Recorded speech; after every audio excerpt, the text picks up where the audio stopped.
Good morning, welcome to EduSet Network.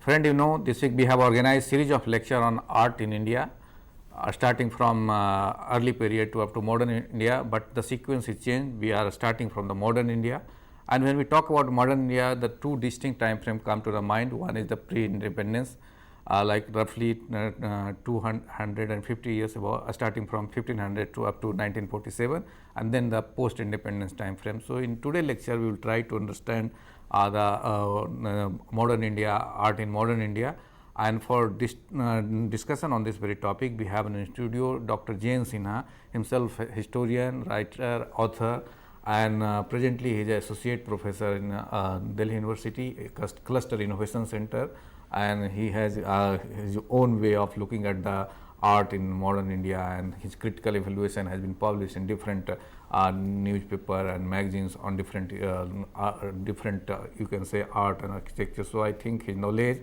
and experience will help us to understand this topic and will give an insight to understand the art in modern India. So on your behalf, I welcome him for EduSet lecture on this very topic. Welcome, sir. Thank you very much. Friends, today we are going to talk about art in modern India. But before focusing on the main themes, I would like to explain a few things that generally art means we take it to be painting generally, but one should include all aspects of arts, including fine arts, and partly at some point of time we may also talk about architecture, but then because architecture also is an expression of art in some form and aesthetics. So with this I would like to point out that if we talk about India, modern India's art, we have to take note of the long tradition of art in this country. And this tradition had started before the Christian era, and that goes in the third millennium. One of the earliest forms of art we can visualize in the rock paintings, but a much more clearer example is seen in Indus Valley civilization.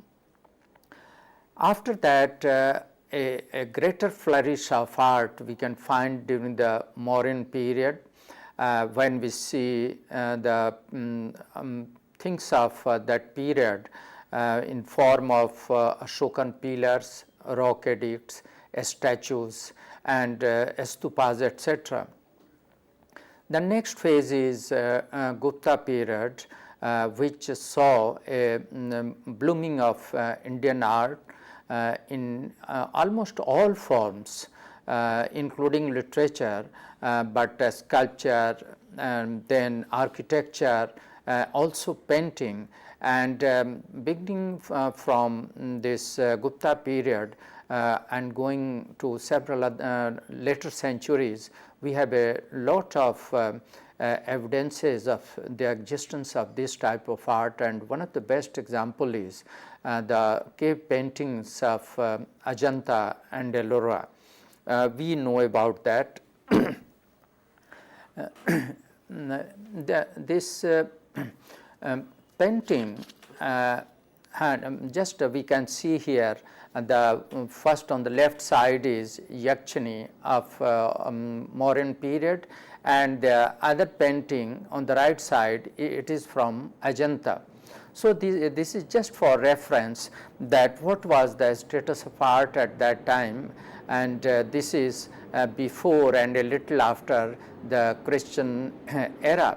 So we can see this Yakshini and the painting at Ajanta, and we can visualize the finesse of art at that time, at that remote time.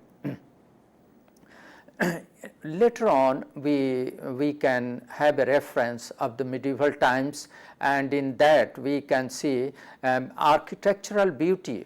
On the top we can see Taj Mahal and the beauty of Taj Mahal, which is known all over the world. Just below it we can see a painting in the form of miniature painting. At that time, during the Mughal period, we can say during the whole of the medieval period which was ruled by the Muslims, we do not see much of statues, because that was not acceptable in their religion. So, architectural activity is there, some miniature painting is there, but statues are not there.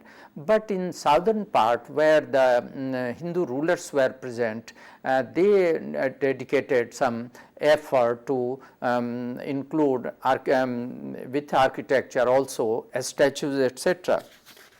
So, just this is a brief reference of development before the colonial period, that is modern period, synonymous with modern period in India. And now we will talk about the basic trend of the earlier period before the colonial period. And the basic trend was, first initially it was art was connected with utility and basic feelings of human being, which is visible at Indus Valley civilization, and then there is a upgradation of expression in the time of the Mauryas, and there is the show of power, imperial power. But side by side there is also display of piety, compassion, when we see the cow and the deer living together with a lion on the Ashokan pillars. So, that was one trend. Later on during Gupta period, there is beauty, there is ornamentation, there is sensualness. These were some of the basic trend. In this we can visualize absence of folk art except in the period of say Mauryas. There is evidence of some which we can call folk art. In the medieval period, we have mostly forts and tombs, and as I said, some miniature painting, even influenced by Persian artists, and the local influences also, Rajasthani painting, Kangra painting, later on in the later part of medieval times, Patna Kalam, etc. So, this was just before the beginning of the colonial era. The Europeans came in India, say roughly about 16th century. The Portuguese, Dutch, British, French, and they stayed here for different periods. But the longest to stay were the British, who captured most of India, and they ruled over us for almost 300 years. So, during this period, they left a lot of influence on the Indian art. Before we talk about the influences of the colonial period, we would like to see that what was the condition of indigenous art, which prevailed earlier also, which was existing before the British. So, the first thing we see that there was a transformation in medieval art. For example, there were experiments in miniature painting, then came Patna Kalam, even the Tanjore school also they showed some slight changes at that time. Another trend, we find that there was a decay of traditional art forms, mainly in the field of performing arts, means dance and music, and visual arts.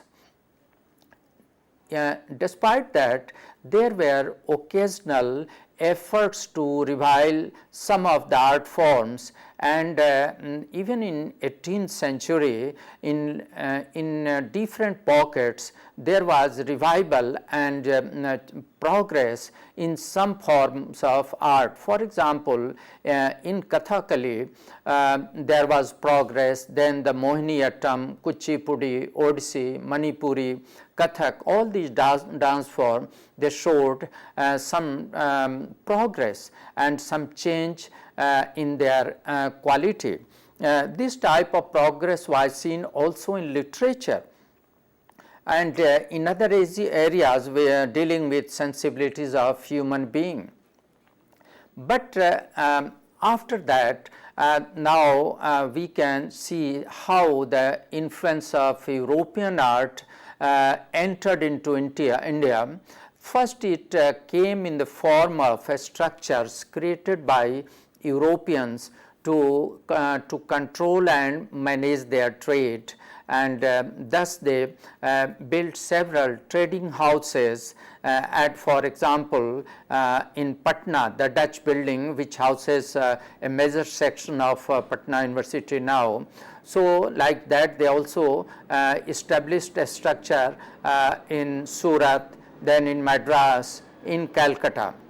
But side by side, they later on also created administrative units, and as we know, after the Battle of Plassey and Buxar, Bengal was in their control and Bengal was the headquarter of the colonial rulers. So in Calcutta, they created administrative structure in the form of architecture. In fact, they also took to some planning of the town, and especially the areas which did have the administrative buildings or the residences of Europeans. These were in some way planned. The same manner they also did these things in Madras also.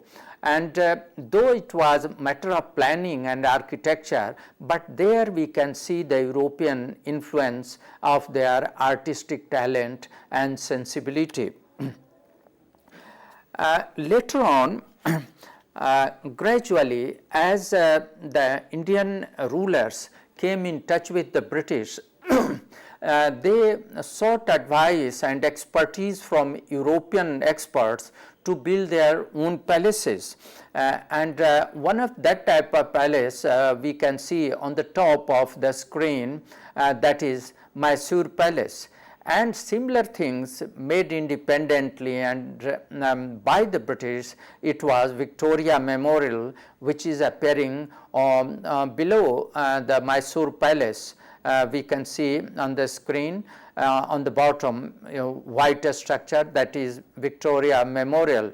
Here in the first picture we can see some influence of Hindu architecture, but also something different from the Hindu, and that is European.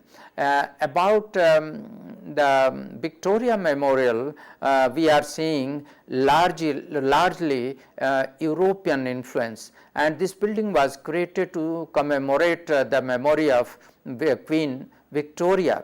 So this is grand, and this grandeur was created also to show the clout and imperial power of the British government in India. So that was mainly Victoria Memorial, and buildings like those, they are mainly ceremonial buildings to show off the power of the British Empire.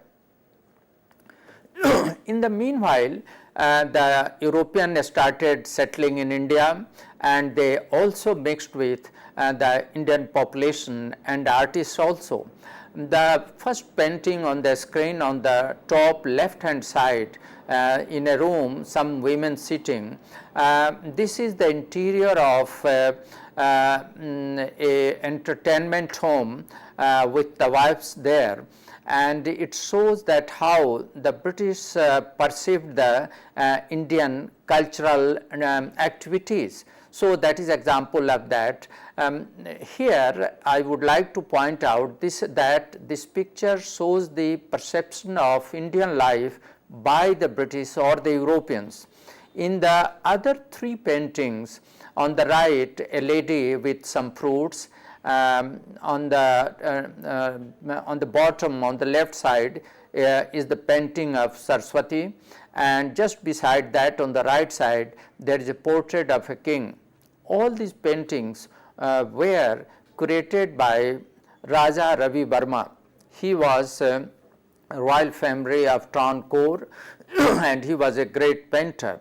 But here we can see that this is all these three paintings, they are almost in the form of portraits. So he imbibed the taste of making portraits from the Europeans. In portrait, generally they try to show the closest reality of an object, and that here it has been done. Of course, as he couldn't see Saraswati because it is a mythological goddess, but he might have imagined, and he created the picture which is continuing even today. And he not only made the picture only of Saraswati, but virtually all the Hindu gods he created their painting, and which are in vogue now. But he was known much more for portrait paintings, mostly of the people from royal families. But this was the activity going on in the elite section of the society. During this period, gradually the indigenous art forms were decaying because they were neglected. They were neglected also because that in course of time the British defeated most of the Indian rulers who were patrons of art in this country. So once these states vanished, there were no patrons, and the British didn't support folk art and the general indigenous art of the country, and so there was decay in that, and a new form of art in the shape of portrait painting was entering the country. This was the period when the British tried to explore whole of the country, and it's not possible to show all those representative pictures here, but I would like to state that they indulged in different forms of painting also, or you can say making the picture. For example, sketches, they made sketches, and very elaborate and very extensive. They went into inside the country in the rural areas, and they have created thousands of sketches, very beautiful sketches. But generally speaking, those type of paintings and sketches were not done by Indians, and in fact that had come from the Western countries only. In that, fortunately, through these sketches, we can reconstruct the realities of life at that time.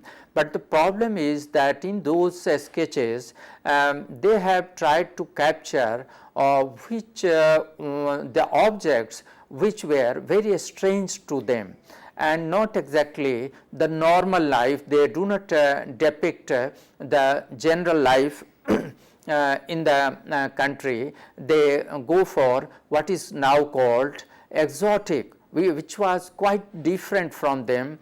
So they would make sketches of snake charmers, then the folk dancer, then the folk medicants, local doctors, not trained in modern science, but trained in indigenous methods of medicine.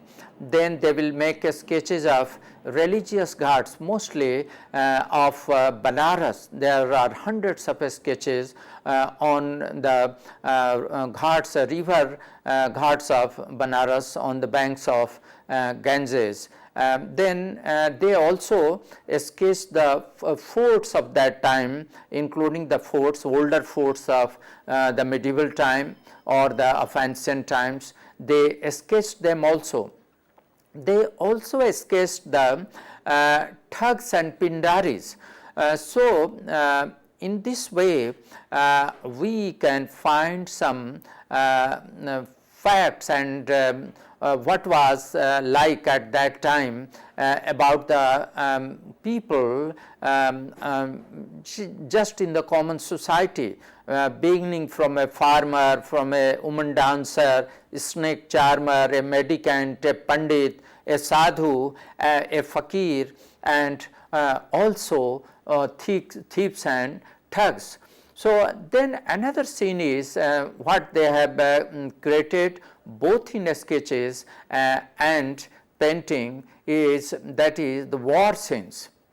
And mostly in those paintings they are showing how there was a war and how Indians were defeated. They have given extensive depiction of war of Mysore with Tipu Sultan and Hyder Ali, then war with the Marathas, and also battles of Palasi, etc. So these pictures, they are telling, all the pictures we can see how they are expressing the status of colonial rule at a particular stage of time. For example, first they came here and they are making structures, and there we can have some sensibility, know about their sensibility towards art. Then they come here and they travel extensively, beginning from the big towns to remote areas, and they depict whether it is a sketch or painting, they try to depict what is bizarre for them, what is strange, exotic.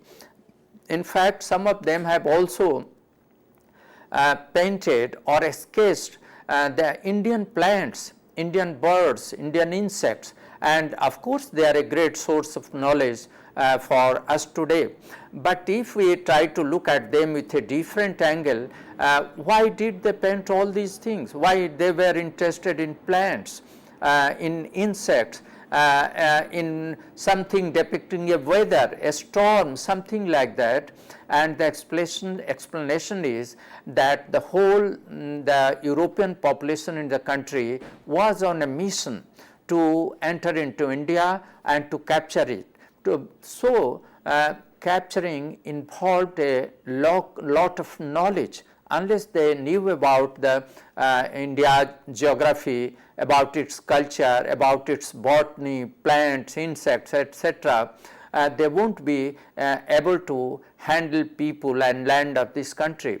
So whether it was a botanist or a stranger, moving an adventurer or a traveler just walking into on the roads and into the jungles of India, he was somewhere in his mind this sense of capturing the reality of the country. Going a little off this art business, we can recall the reports of Buchanan. Buchanan was an adventurer and he traveled this country around 1810. He was an adventurer, he was moving through jungle and towns and villages, but the British assigned him to give a report which is almost like a survey report about any area, and he is talking in details about the soil, the nature of soil, the minerals found in a particular area, the possession of a forest, of a river. He is talking about the grain and about the weather, about the people and animals and flowers and birds, everything he is talking about. And at times that report is for a common man, it is a dry report at times also, but he is writing about all these things because the British wanted to know about all those things, because they had to capture India, and for that purpose they later on created, in course of time they created several branches of Survey of India, Botanical Survey and other surveys. And these surveys gave them an idea of wealth of this country, the idea that came handy to capture and exploit those resources of this country. So this curiosity of European artists, especially the British, French, Dutch and Portuguese was also because of their imperial intention. Even if that intention was not direct and obvious in their mind, but after all they were part of a culture. of imperial region of the world, that was Europe, and they were on a flux into the Asian countries, mainly India, and so they wanted to know about that, and knowing about that meant also to stay here, to capture the country, and finally whether they liked it or not, but it was intention of also exploiting the resources of this country. So this was situation. So first we see the entry, then occasionally we see the display of their power. Take for example Victoria Memorial. They are making something like Taj Mahal. That building is hardly of any use except for the sake of art or something artistic creation, but it was essential to show display the power of the British in India and to impress upon the people that how powerful the British were. This was the phase but this was about painting in this country, but there were other art forms also. Take for example dance, music, instrumental and vocal also, then folk art, earthen work, then Sujani art, what is now called Madhubani painting, means folk paintings. Now it is known with different names. So these things were not new in this country. They are not new in this country. They were existing here for centuries. Wall murals in rural areas, some designs created with earth and natural colors on the wall of the helmets in the countryside, on the jhopdis, on the earthen houses they used to make. Even now they make in remote areas. So these were the art form. Then there was a artistic tradition of singing, folklore and folk tales, and a lot of folk tales and lores were there. They are also existing, but they are vanishing very fast. So after that there was a tradition of dance of Muzra.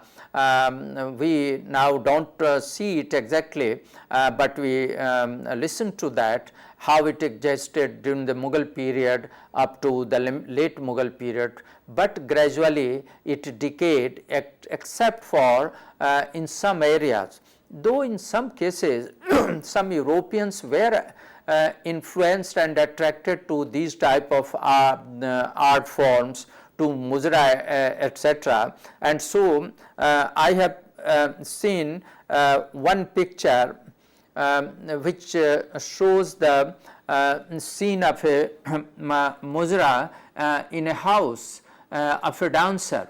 So this was their interest. They also showed interest a lot of other things also, but as a whole the common people was far away from the society of the elite class and the ruling class, and so there was no patronage by the European governments, whether it was British, French or Portuguese or whoever it was. And because most of the native estates were defeated by the British and eliminated from the scene, there was no patronage to those type of art forms. That art form is important because those type of artistic expressions were the expressions of the overwhelming majority of the common man living in this country. The other forms of art, the painting and the sketches I have just referred to, that concerned only with the elite or the largely urban population.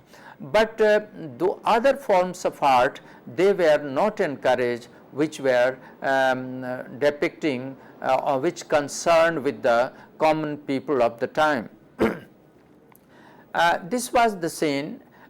Means European art and architecture entered the Indian scene in place of Muzra and traditional Chaupal.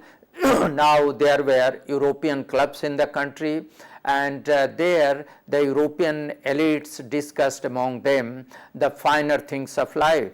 Definitely portrait painting entered the Indian scene, a new introduction. Later on modern painting also, but later on I will talk about them. What was most obvious at this time, that the expression of art was much more visible in sketches, a few paintings, but in a grander way in the architectural expressions. For example, Victoria Memorial and several European buildings coming down to the creation of what is now called Rashtrapati Bhavan and creation of whole of the Lutyens Delhi.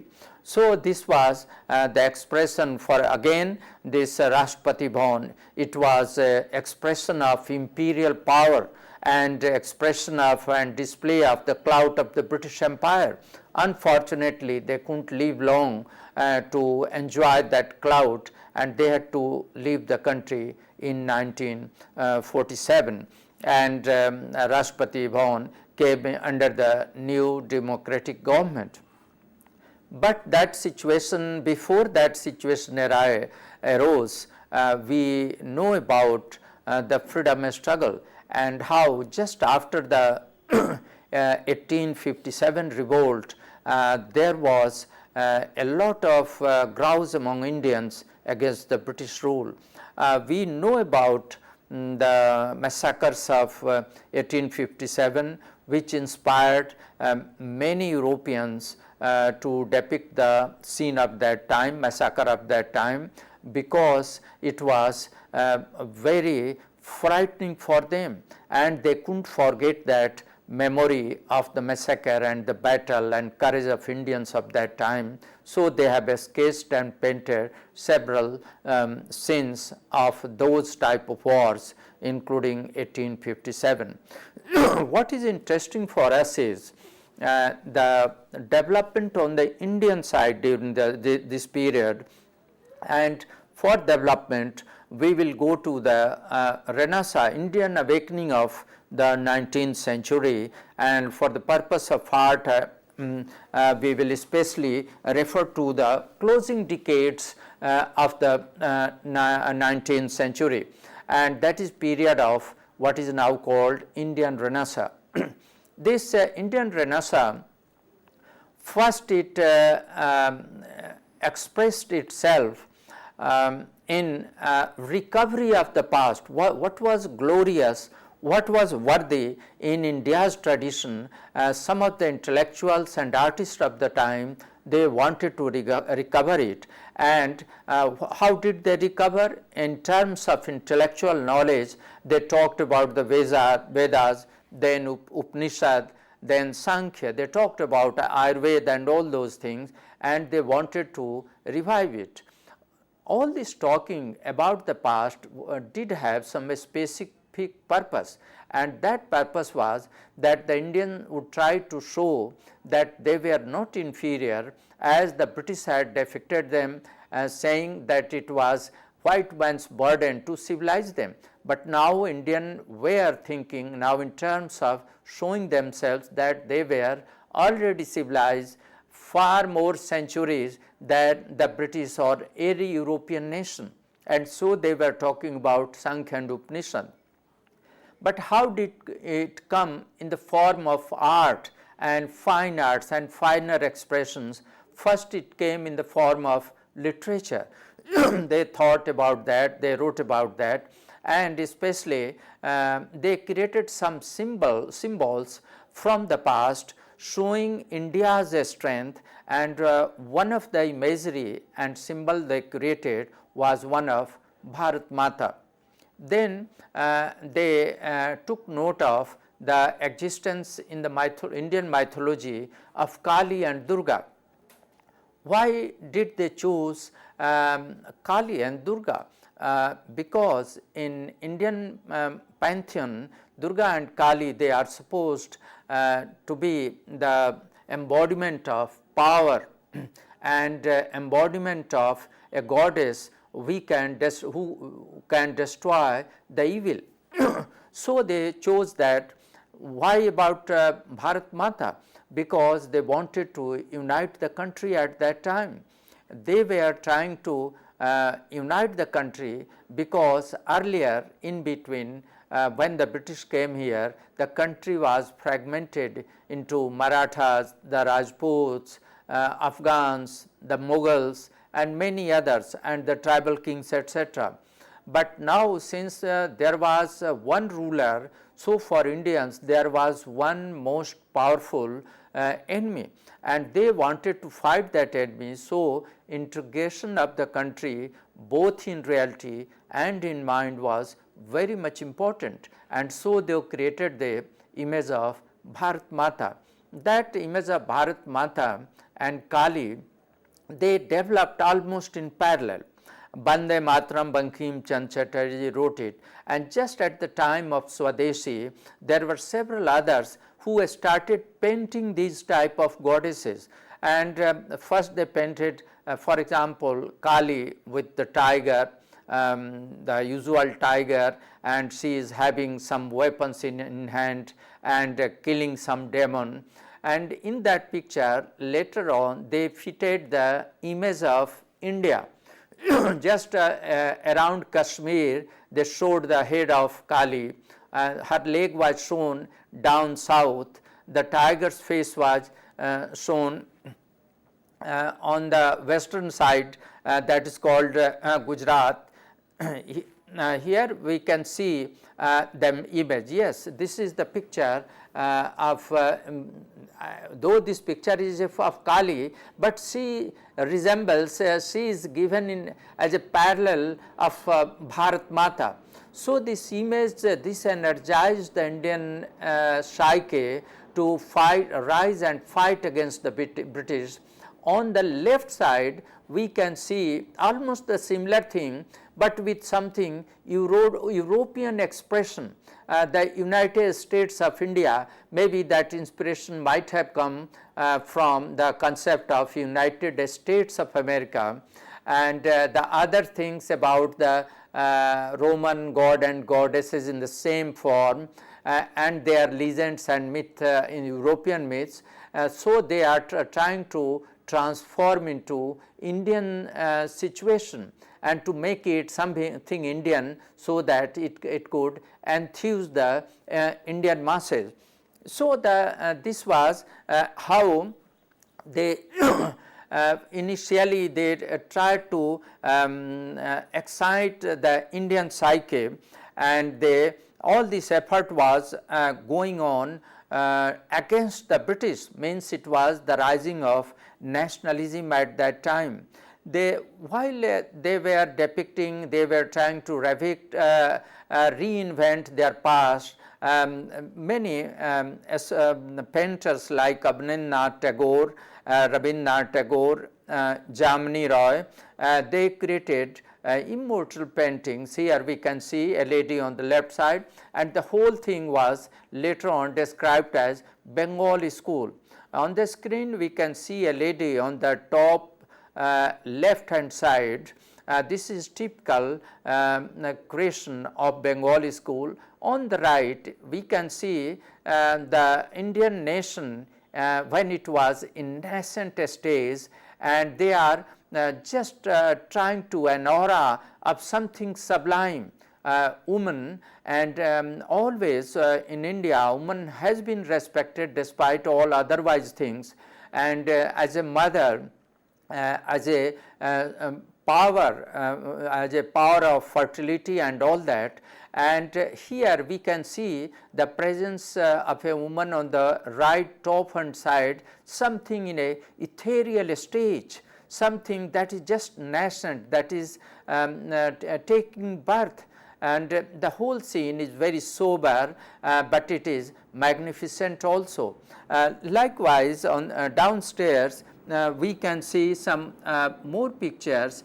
On the left side, we can down left we can see some impression of the Buddhist art, and on the right side we can see some depiction of the day-to-day life. A lady, two ladies sitting on the painting on the down on the right side. So, what I want to suggest that during this period they created, the painters tried to create a revival of India's glory, and that glory, after that glory came, they created an image of Bharat Mata, and that Bharat Mata means Vande Mataram, and that Vande Mataram later on became a slogan against the British Raj. So, this was how gradually art helped and entered politics also. In the same period, gradually there was also a trend which was influenced by modern painting and the modern art, but it did have its own flavor. And one of the greatest artists who created modern art was Abanindranath Tagore and Amrita Shergill. Abanindranath Tagore, he made the beginning, but it was Amrita Shergill, we can see here on in the painting on the bottom right hand side in the corner, she is Amrita Shergill, her own painting portrait. There are two paintings just over her head and just on her right side. Here we can see that just like Gandhi, this is almost the period of Gandhi also, Amrita Shergill tried to depict the reality of life, and reality of life not only of the elite class, but of the common man, very poor man. She has depicted here people from village. On her left side, on her right side, there is a group going to the market, and this is a scene of people going to market in South India. This is a very famous painting. What I want to suggest that now the painters were focusing on the reality of life. After that, another very significant form of art entered with European influence, and that was introduction of cinema. And somehow the introduction of cinema has become the most powerful artistic expression after independence. So, now we are talking about the developments after independence. In that obviously one has to talk about the impact of cinema. Cinema very idealist in the beginning, with something imbibed with reform tendencies, Mother India, nation building, national reconstruction, patriotism. We can see all those posters here. Later on, cinemas with political realities, economic realities, and the rest of things, all of us know what the cinemas are depicting after that. And today, of course, they have vitiated mostly from the reality of life, and they do not have much focused national purpose, except we can say unfortunately earning money in the name of entertainment. TV is another cousin of cinema, and it has led a path of intellectual progress, but again it is also indulging and facing competition of market, and it is deviating from its initial reconstructive role. During this period, again painting has seen another change. After Amrita Shergill and Rabindranath Tagore, there is another change, and in this type of change we can see that there is a radical change, influence from all over the world. For example, on the screen we can see the painting by M.F. Hussain with horses. This horse is known to India, it has had a role of Indian life, but the total expression is something different. One recalls the paintings of Pablo Picasso, and these paintings of M.F. Hussain are in the similar fashion depicted here. Then there are other type of paintings which are not obvious to common man, but they are valuable creation. Example is as for by Raja, H.S. Raja. Here his picture is, his photograph is also given there, and in the background there is a mosaic like painting. So, this is a modern painting, we can say contemporary painting. Then there is entry of commercial art, painting or a visual or any art form used for the purpose of commercial business. So, in the form of advertisements, posters, displays like models. Here we can see several advertisements and posters just to market some products of some company. So, this is a commercial art. Though this art started, it had started in 1930s, perhaps even before that, during the time of Swadeshi movement, and people wanted to promote indigenous products through these type of advertisement, but it was not very prominent, and it is only say in the last 20 years or so that advertisement and commercial art has had a phenomenal progress in the country. In between, after Azadi, there has been effort to revive performing indigenous arts, music and dance in particular. The government of India, especially in the time of Jawaharlal Nehru, they tried to promote the indigenous art, music, vocal music and instrumental music, and some of the creations of this period were Ravi Shankar and people like him. Then during this period also, on account of India's concern about the progress of different parts of the country, the government too has shown interest in the indigenous tradition of different regions of India. And so, there has been encouragement by state government and the central government to promote local dances like Kathakali, Manipuri, Odissi, Kathak, etc. But in competition with the cinema, it is not so viable and it is not progressing very well. Still another form of art that we should take note of during this period is theatre. In fact, during the Second World War and around partition, the people took interest in this theatre, which has been indigenous to this country for hundreds and thousands of years back. In fact, there are books, classical writings on about Natya Shastra. But in modern times, this was the partition and the dawn of independence that it encouraged artists to establishment IPTA, Indian People's Theatre.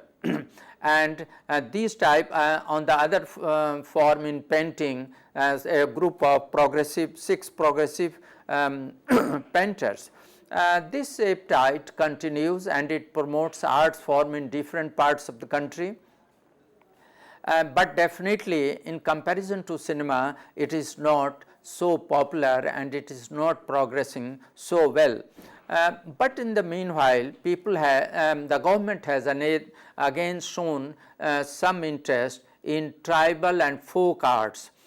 This interest is maybe due to 2 or 3 reasons. First reason, of course, academic reason is also there, because with the growing interest in sociology of people and anthropology and history, it has these type of traditional arts, they are something like a clue to many, to reach many social realities, and in fact the mind of those people who create it, especially the tribals whose history is quite negligible.